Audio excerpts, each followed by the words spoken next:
Second point जो है इसका वो कुछ ऐसा है, that is each jar has the capacity to accommodate, sorry इससे पहले हमारा एक और पॉइंट रह गया, see the total height of the jar is 61.5 centimetre, that is हमारा ये जो जार है आप देख पा रहे होगे जो कि towards the upward side, towards the top side it is cylindrical and towards the bottom side it is funnel shaped. ऐसा वाला जार, इसकी जो हाइट है बेसिकली टोटल हाइट ये है इन टोटल 61.5 सेंटीमीटर की, एंड इसमें कितनी कैपेसिटी है, सो कैपेसिटी इसकी जो है वो है 0.5 लैक्स की.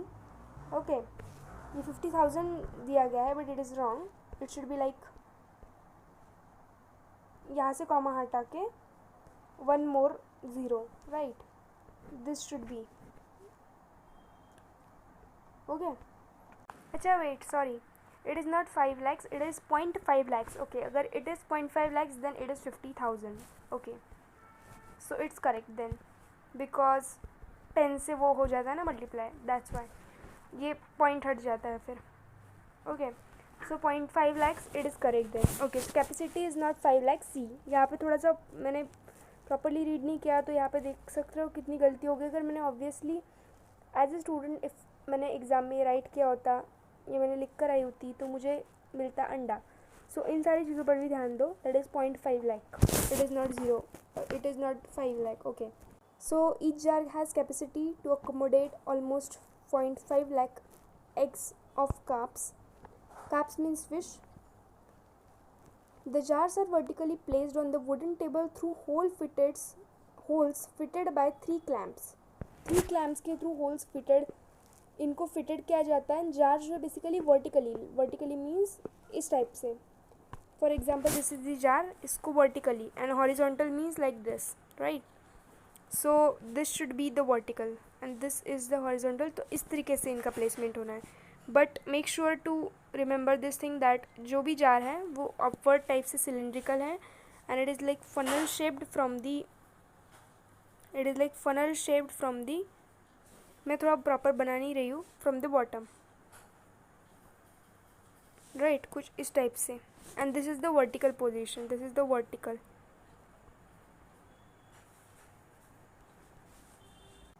If you can C in this image, ये देखो क्लैम्प्स है और यहाँ पे होल्स से भी फिटेड है ये, एंड यहाँ पे वुडन टेबल भी है. तो आप यहाँ पे जो कुछ भी लिखा है उसको इमेज में ऑब्वियसली देख सक रहे होगे.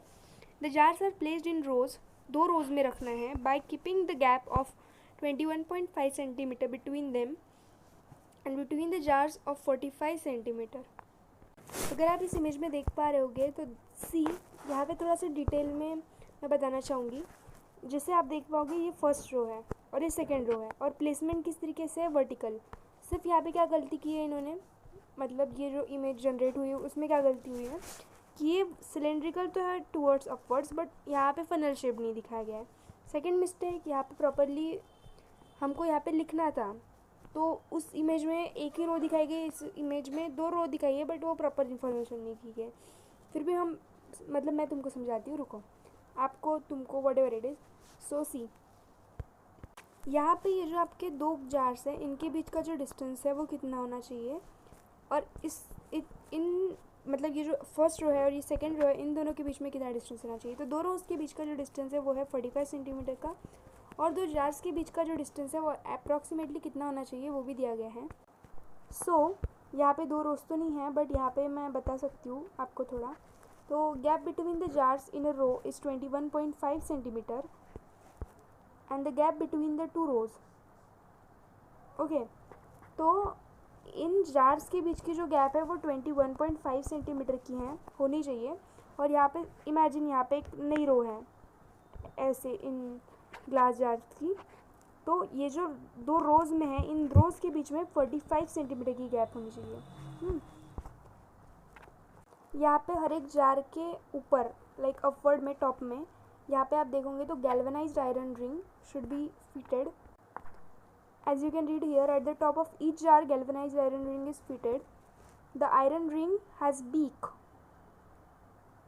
which serves as the outlet for the water coming out of the jar.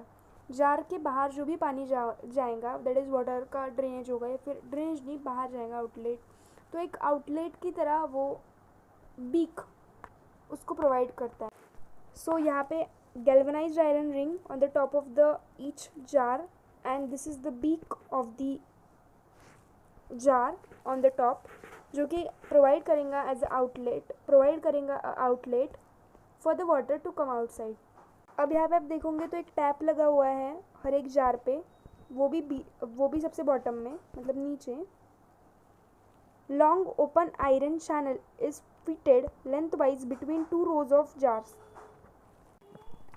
तो एक आयरन का चैनल, लॉन्ग नैरो एक आयरन का चैनल, ये जो 2 रोज़ है उनके बीच में प्रेजेंट होना चाहिए.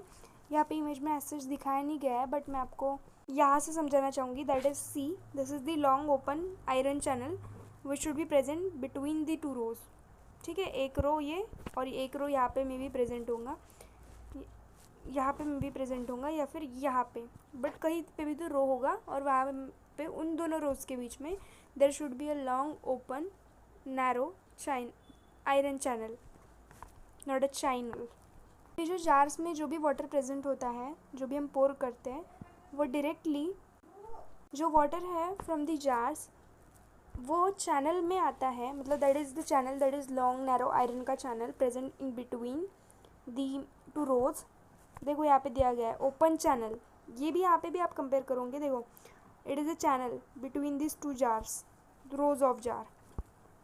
The water from the jars pour into the channel and then flows down to the spawnery. Spawnery क्या है हम ये बात करेंगे. तो spawnery जो है वहाँ ये पहुँचता है. Spawnery is something which we will talk about now. You can see here this is the spawnery जो यहाँ पे दिख रहा है. ये जो टब लाइक स्ट्रक्चर, टब नहीं बोलेंगे, समथिंग लाइक एक बड़ा tank. Spawnery consists of nylon hapa fixed on the frame. तो ये जो spawnery है, you can see the image of this spawnery. इसमें देखो nylon hapa, this is the nylon का एक टाइप से nylon masculine cloth type, masculine नहीं, सॉरी इट्स मस्क्यूलिन नहीं, muslin. Okay, so nylon hapa, what is the meaning of nylon hapa. Nylon hapa is something, it is net. Nylon का hapa, it is net double, so it is a net that is fixed on the frame. ये जो frame है एक टाइप से उस frame में fixed है to hold the spawn. Spawn is the stage of the fish inside the cistern. Cistern means ये सीमेंट का जो सिस्ट्रिन है ना, दिस इज सिस्ट्रिन, और इसके अंदर बेसिकली हम होल्ड करेंगे स्पॉन को, right. It is a structure जो कि एक टाइप से फिश स्पॉन के होल्डिंग के लिए, या फिर समथिंग होना चाहिए ना, एक स्ट्रक्चर. लाइक आप इमेजिन करो, लाइक हमारा टिफ़िन है, टिफ़िन किस चीज़ के लिए है, टिफ़िन कुछ ना कुछ रखने के लिए. उस तरीके से स्पॉन को रखने के लिए एक टाइप से ये फ्रेम के अंदर basically inside the cement cistern, this is cistern which is this is ये सीमेंट सिस्ट्रिन. इसके अंदर हम देखो नेट, दैट इज़ नायलॉन का जो हापा है, उससे हमने फ्रेम के अंदर एक स्ट्रक्चर क्रिएट किया है, and this is how we are making it.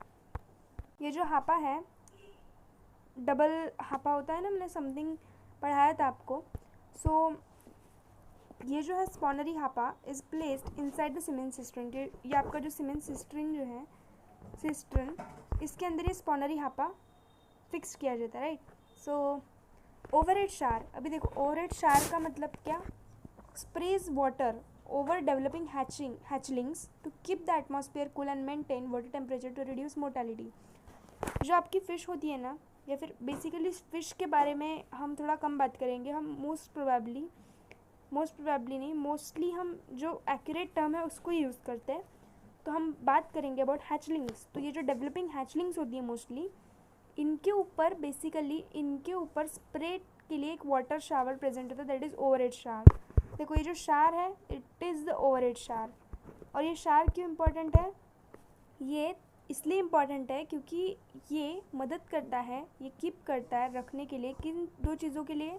एक तो प्रॉपर एटमॉस्फेयर, प्रॉपर टेम्परेचर, और साथ में ही एक तरीके से मूवमेंट, और एक टाइप से small amount of force, minimum force जो कि मोर्टेलिटी या फिर स्पॉयलेज से अवॉइड करने के लिए, फिर बचाने के लिए, इम्पॉर्टेंट होता है उस चीज़ के लिए मदद करता है, that is overhead shower. And उसके साथ साथ यहाँ पे अगर आप देखोगे तो this is the nylon hapa, cement cistern, overhead shower. Hapa height slightly more than cement cistern. आपका जो हापा होता है उसकी हाइट सीमेंट सिस्ट्रिन से ज़्यादा होनी चाहिए ऑब्वियसली, क्योंकि sorry hapa height slightly more than cement cistern. हाँ, तो ये सीमेंट सिस्ट्रिन से ज़्यादा हापा हाइट होनी चाहिए। क्यों?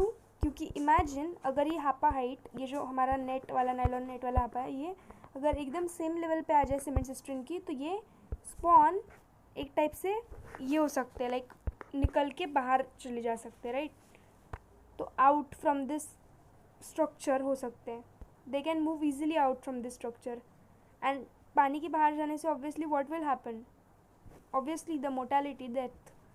And the second thing that can happen is predator can come easily inside this, and obviously water भी flow हो जाएगा या फिर overflow वगैरह, whatever it is, it can happen very easily. That's why the height should be maintained like this.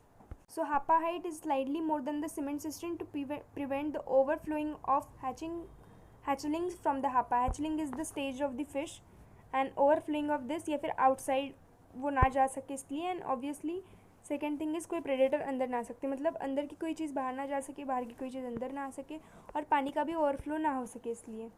Benefits of overhead shower: keeps the atmosphere cool, maintains the optimum water temperature, ensures adequate dissolve oxygen.